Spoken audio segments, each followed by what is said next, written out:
Salut mes chers collégiens, mes chères collégiennes. Dans cette vidéo, Inch'Allah, on va essayer ensemble de voir les catégories de mots. Mais tout d'abord, pourquoi? Pour construire une phrase correcte, on a besoin d'utiliser plusieurs mots. C'est pour cela, il faut tout d'abord connaître les catégories du mot. Observons bien la première phrase. Le chaud soleil d'été brille allègrement sur les champs dorés de ma cousine Aïcha. Combien de mots on a dans cette phrase? Alors, comme vous avez remarqué, on a plusieurs mots. Observons bien aussi la deuxième phrase. Nous étions suspendus en l'air comme des poissons au bout d'une ligne. Nous étions suspendus en l'air comme du poisson au bout d'une ligne. Alors, vous avez remarqué qu'on a utilisé plusieurs mots. Alors, quels sont les mots qu'on a utilisés? Troisième phrase. Je me jetais à l'eau, même si nous n'avions pas une chaloupe d'or. Je me jetais à l'eau, même si nous n'avions pas une chaloupe dehors. Et comme vous avez remarqué ici, on a deux verbes, le verbe se jeter et le verbe avoir, nous n'avions pas. Aussi, on va voir les types de phrases, la phrase simple et la phrase composée et la phrase complexe. Passons à la quatrième phrase. Raja a bien joué, mais il n'a pas gagné le match. On a utilisé plusieurs mots, mais quels sont ces mots? Et toujours, vous avez remarqué qu'on a deux verbes, jouer et gagner. Alors maintenant, j'espère, après avoir vu ces quatre phrases, que vous avez relevé les mots qu'on a utilisés pour construire ces phrases. Commençons par la première phrase. Le chaud soleil d'été brille allègrement sur les champs dorés de ma cousine Aïcha. Vous avez remarqué qu'on a utilisé plusieurs mots. Le, chaud, soleil, de, été, brille allègrement sur les champs dorés de ma cousine Aïcha. Maintenant, la catégorie de chaque mot. On a le premier. C'est un article défini. Comment est le soleil? Le soleil est chaud. Chaud, adjectif qualificatif. Le soleil, c'est un nom. Deux, c'est une préposition. Et été, ici, c'est pas le participe passé du verbe être, mais c'est la saison. La saison. On a 4 saisons. Les 4 saisons de l'année. L'été. Le contraire de l'été, c'est l'hiver. Le printemps. L'automne. Brille. Que fait le soleil? Le soleil brille. C'est le verbe. Il nous montre l'action du soleil. Et allègrement. Comment brille le soleil? C'est pour cela on dit c'est un adverbe de manière. Et nous a montré comment brille le soleil. Sur, c'est une préposition. Les articles. Champ, c'est un nom. Et doré, c'est un adjectif qualificatif. De, c'est une autre préposition. Ma tassa, métessé, c'est un adjectif possessif. Cousine, c'est un nom. Et aussi Aïcha, c'est un nom. Alors vous avez remarqué qu'on a utilisé plusieurs mots et plusieurs catégories de mots pour construire une seule phrase. Et c'est une phrase expansive. Mais il y a un seul verbe. Ça veut dire c'est une phrase simple. Une phrase simple. Maintenant, après avoir vu les catégories de mots dans la première phrase, quelle est la fonction du mot ou bien du groupe de mots? On a le chaud soleil d'été brille allègrement sur les champs dorés de ma cousine Aïcha. Le chaud soleil. Le chaud soleil d'été. C'est un groupe de mots. Quel est le rôle? Son rôle dans la phrase, c'est le sujet, évidemment. Et toujours brille, c'est le verbe. Il nous montre l'action du sujet. Et allègrement, comment brille le soleil? L'adverbe de manière, il joue le rôle d'un complément circonstanciel de manière. Maintenant, où brille le soleil? Il brille sur les champs dorés de ma cousine Aïcha. Si on veut réduire la phrase en 3 mots, qu'est-ce qu'on va dire? Oui? Très bien. Alors, tout simplement, on va dire le soleil brille. Le soleil brille. Parce que le complément circonstanciel de manière et aussi le complément circonstanciel de lieu, on peut les supprimer. Et la phrase reste correcte. On peut dire le soleil brille. Et si on veut réduire la phrase en 2 mots, il brille. Le soleil, on va le remplacer par il. Il brille. Alors, observons bien maintenant la deuxième phrase. Nous étions suspendus en l'air comme du poisson au bout d'une ligne. Ça veut dire nos situations étaient comme les poissons qui étaient suspendus au bout d'une ligne. Ici, il y a même le même verbe se répète. Nous étions suspendus, les poissons étaient suspendus. Alors, notre situation était comme les poissons suspendus au bout d'une ligne. Alors ici, on a la comparaison. Alors, voilà les catégories de chaque mot. Et ce qui est très important à connaître ici, c'est comme la conjonction de subordination. La conjonction de subordination. Alors, quel est le type de cette phrase? Cette phrase-là, c'est une phrase complexe. Pourquoi? On a une conjonction de subordination. Alors, toujours, lorsqu'on a une conjonction de subordination, on parle d'une phrase complexe qui peut contenir 2 verbes au plus. Alors ici, nous étions suspendus et aussi les poissons étaient suspendus en l'air. Et on a fait la comparaison entre notre situation et la situation du poisson suspendu en l'air. Troisième phrase. Je me jetais à l'eau même si nous n'avions pas une chaloupe d'or. Quelles sont les catégories de ces mots? Oui, alors voilà les catégories. Vous avez remarqué, on a utilisé plusieurs catégories de mots pour construire une phrase. Mais ce qui est très important aussi ici, c'est même si. Surtout pour les élèves de la 3e année collégiale. Même si c'est une conjonction de subordination. Et dans cette phrase-là, on a 2 verbes. Le verbe se jeter et nous avions le verbe avoir à l'imparfait. Ça veut dire on a 2 propositions. 2 propositions. Alors c'est quoi la proposition? C'est la partie d'une phrase qui contient un verbe. Et on a une seule phrase. Et toujours on a une conjonction de subordination. Ça veut dire c'est une phrase complexe. Passons maintenant à la 4e phrase. Raja a bien joué, mais il n'a pas gagné le match. Regardez bien la catégorie de chaque mot. Raja a bien joué, mais il n'a pas gagné le match. Et toujours on a 2 verbes, le verbe jouer et le verbe gagner. Mais la phrase, est-ce qu'elle est simple, composée ou bien complexe? Ici, on n'a pas relié entre ces 2 phrases par une conjonction de subordination, mais une conjonction de coordination. Les conjonctions de coordination, c'est mais, ou, et, donc, or, ni, car. Mais, où est donc or, ni, car?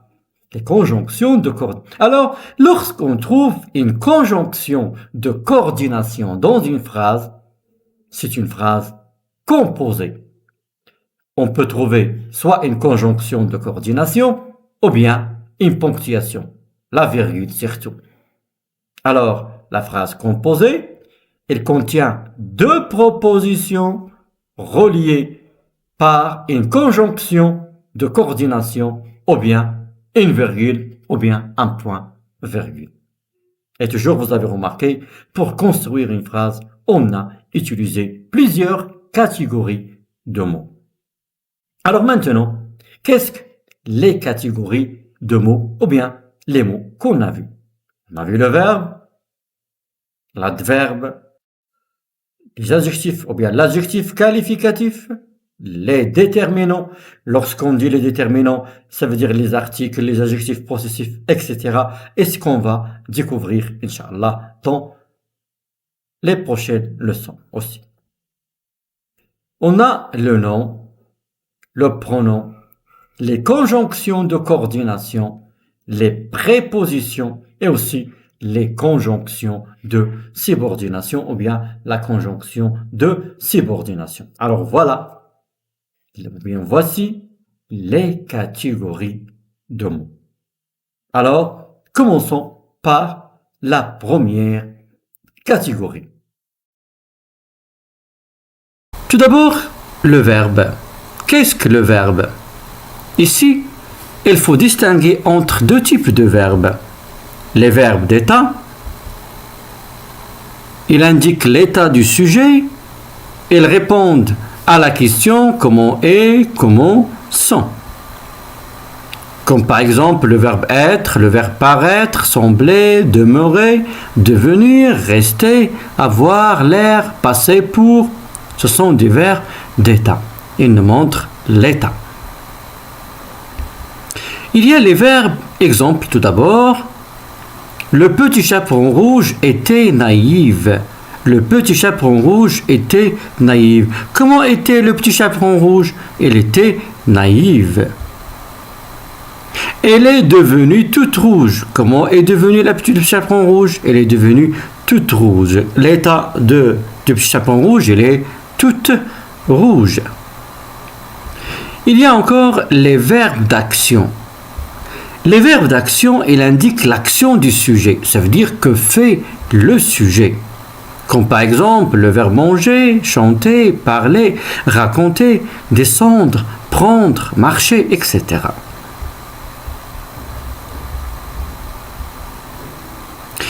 Il y a les verbes de premier groupe, les verbes de deuxième groupe et il y a les verbes de troisième groupe.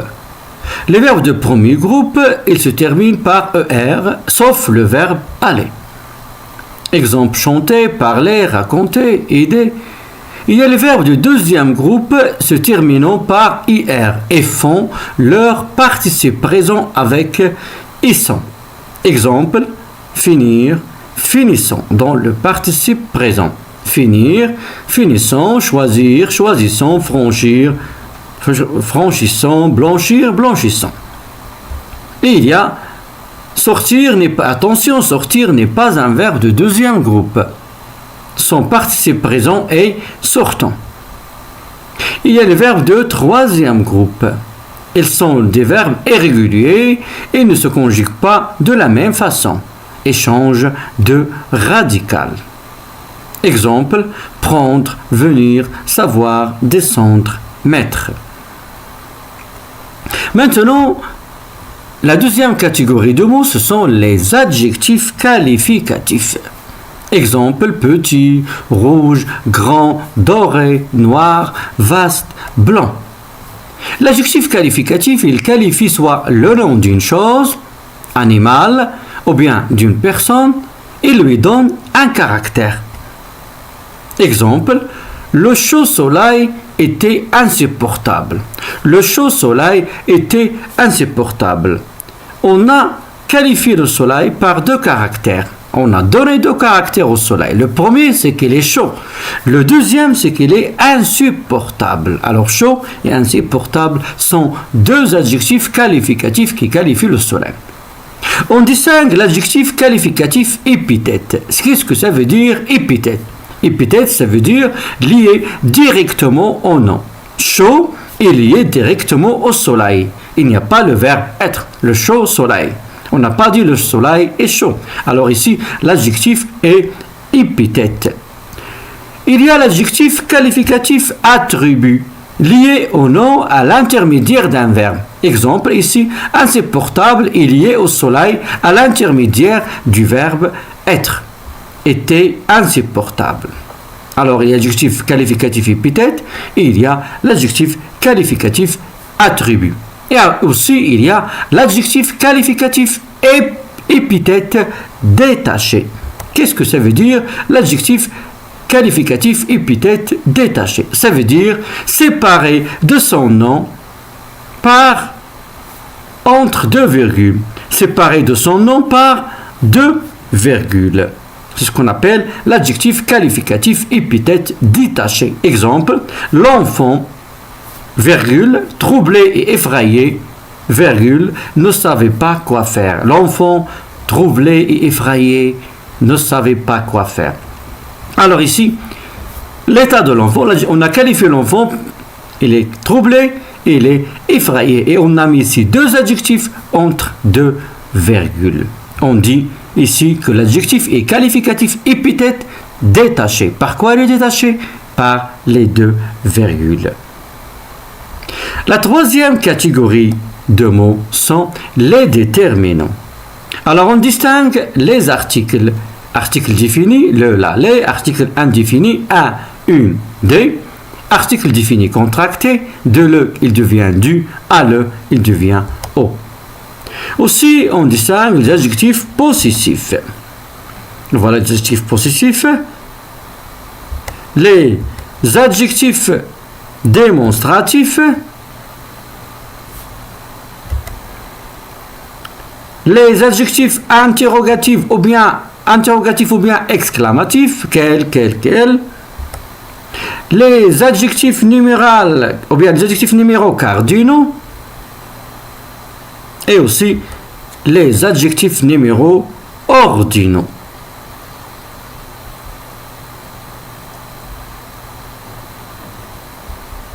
Un nom. Qu'est-ce qu'un nom? Alors le nom, il peut être soit un nom d'une personne, une chose, un animal, un insecte, un sentiment, un son, un objet, un lieu ou tout être vivant. Exemple. Le nom d'une chose ou bien un objet. Table, chaise, armoire, crayon, stylo. Personne, Amine, Aïcha, Jacques, Fouad, Gabriel, Sana, Maupassant. Lieu, Ouarzazate, Paris, Maroc, France, Algérie, maison, forêt. Sentiment, joie, tristesse, peur, crainte, euphorie, haine, amour, etc. Les 5 sens, vue, odorat, toucher, ouïe, goût. Et peut-être le nom d'un animal, chien, tigre, poule, lion, singe, vache, etc. Insectes, abeille, araignée, fourmi, mouche, moustique. Alors, vous avez vu maintenant les quelques exemples de noms. Maintenant, le mot aussi, il peut être un pronom. Il peut être un pronom personnel sujet. Il peut être aussi un pronom réfléchi. Me, te, ce, nous, vous, ce. Divers pronominaux. Il peut être aussi un pronom tonique. Moi, toi, lui, elle. Nous, vous, eux, elle. Un pronom complément. Me, te, le, la, nous, vous, les, lui, leur, en, y. Et attention, parce que le mot, il peut changer la catégorie selon la phrase. Les pronoms relatifs, simples, qui, que, où, dont, ou bien un pronom relatif composé, exemple dans lequel, sur lequel, par lequel, sous lequel, etc. Et peut être aussi un pronom possessif, le mien, le tien, le sien, la mienne, la tienne, la sienne, les miens, les tiens, les siens, les miennes, les tiennes, les siennes. Maintenant, le mot aussi il peut être un pronom démonstratif. Il peut être aussi un pronom interrogatif ou exclamatif.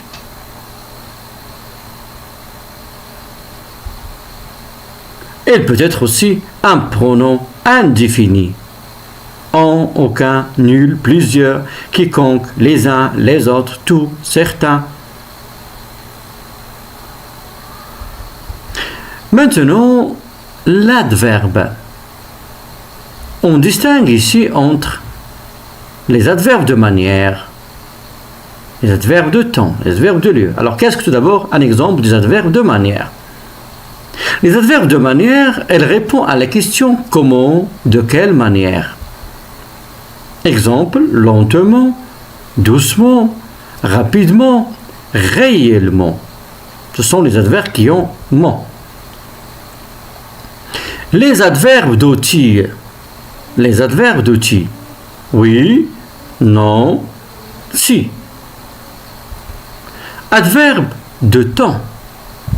Exemple, hier, aujourd'hui, demain, toujours. Les adverbes de quantité. Les adverbes de quantité, exemple, trop, peu, assez, beaucoup. Les adverbes de négation. Ne pas, ne plus, ne jamais, etc.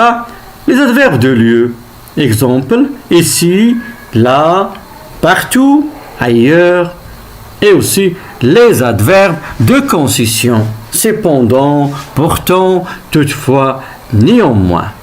On a dit que le mot il peut être un verbe, un pronom, un nom, un adjectif qualificatif, un verbe, un adverbe, un déterminant, une préposition, une conjonction de coordination ou bien une conjonction de subordination.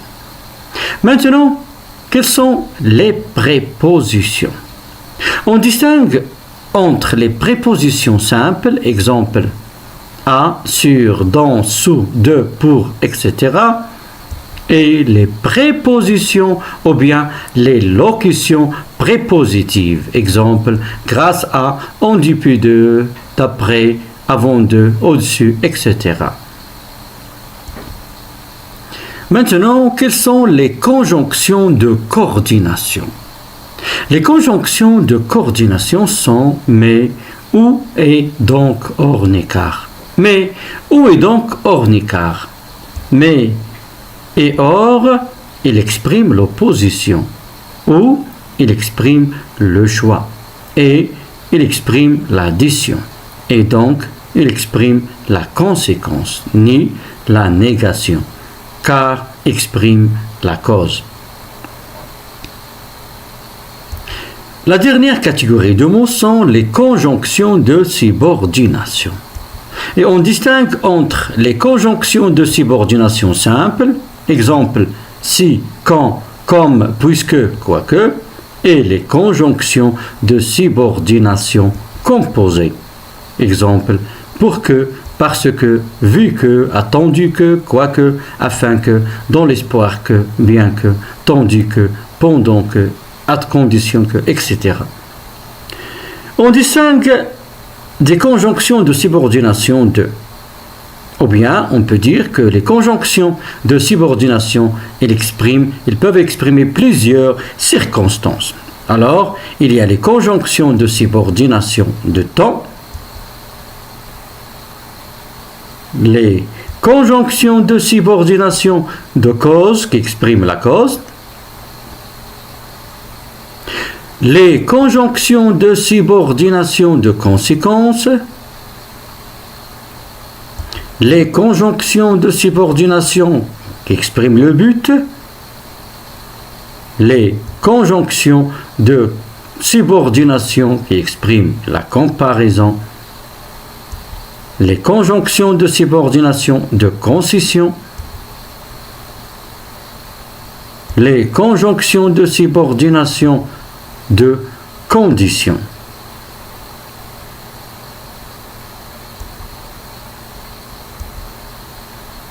Alors, les conjonctions de subordination, elles peuvent exprimer plusieurs circonstances. La condition, la concession, la comparaison, le but, la conséquence, la cause, etc.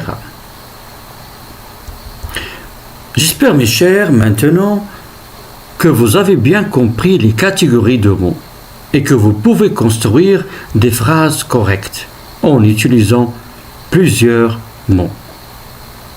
En attendant les prochaines leçons, à bientôt, mes chers.